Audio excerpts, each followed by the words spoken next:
Today we're in Manchester to visit the Co-operative Heritage Trust archives. It's an inspiration and learning visit to find some reference materials for our banner making and package design workshops that we're doing with our GCSE art group. And we're also hoping to learn a bit more about the Cooperative Society and hopefully a bit more about the history of Centenary House while we're at it. My name's Liz McIvor and I lead the Co-operative Heritage Trust team. Our small charity works to preserve and keep open Rochdale Pioneers Museum, which is the sort of established first successful cooperative retail store and society. And we also look after the Cooperative Archive, which is in Manchester. So I'm talking to you today from our reading room at the archive, which is based in Holyoke House on Hanover Street in central Manchester, and it's right in the heart of the old cooperative quarter.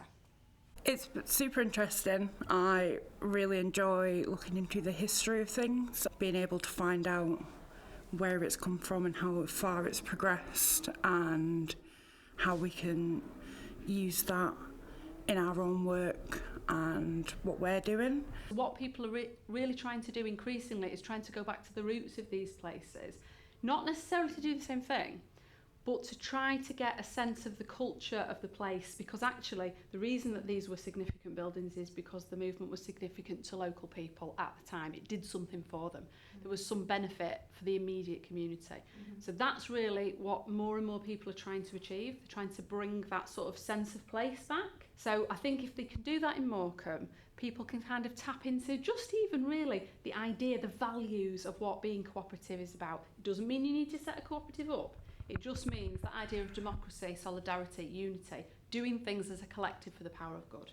I am really interested in the banners. I love the little intricacies of how the people of a certain area view their groups and their aims, but also being able to see the sort of broader spectrum of how it impacts on the greater scale and looking at the different issues in the different areas and how they interact with each other.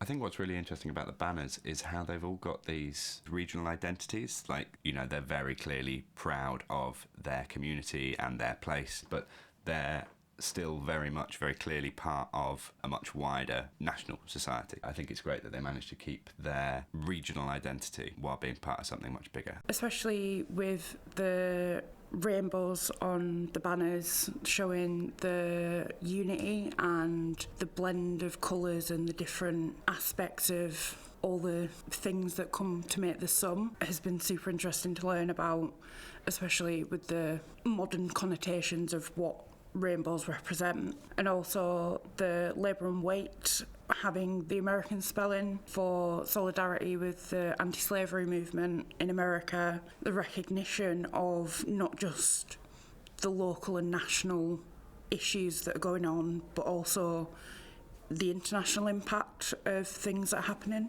has been super interesting. A lot of the region of particularly coastal towns that had fallen out of favour for holidaymakers and for day trippers, we're seeing a bit of a resurgence for that. And there's a lot of value there, that people don't want to travel as far, they don't want to sort of be contributing to the impacts of climate change, they want to be able to visit local places and to feel sort of ownership of local places. And they want those local places to be vibrant, to be used, to be safe, to be friendly, to be welcoming, to be clean.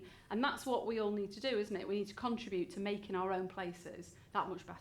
We've learned a lot about how the various co-ops became kind of focal points for their individual communities. You know, there's a lot of kind of pride there, a lot of local identity tied up in all of the different cooperatives. And yeah, I think that's something to aim for with Centenary House in Morecambe, to allow it to be that kind of cornerstone of a community, something to build the West End community kind of around in the way that it was in its heyday. I think it'd be a really great thing if the Centenary House building could be renovated and could be put to use in a way that would benefit the community, people who live in Morecambe, because that was originally what the Cooperative Society was there to do. And even if it's not a cooperative retail store anymore, what people would have wanted, the people who set that business up, they would want it to be some way towards community benefit and to bring that old and derelict building out of the ashes and have a renaissance for it.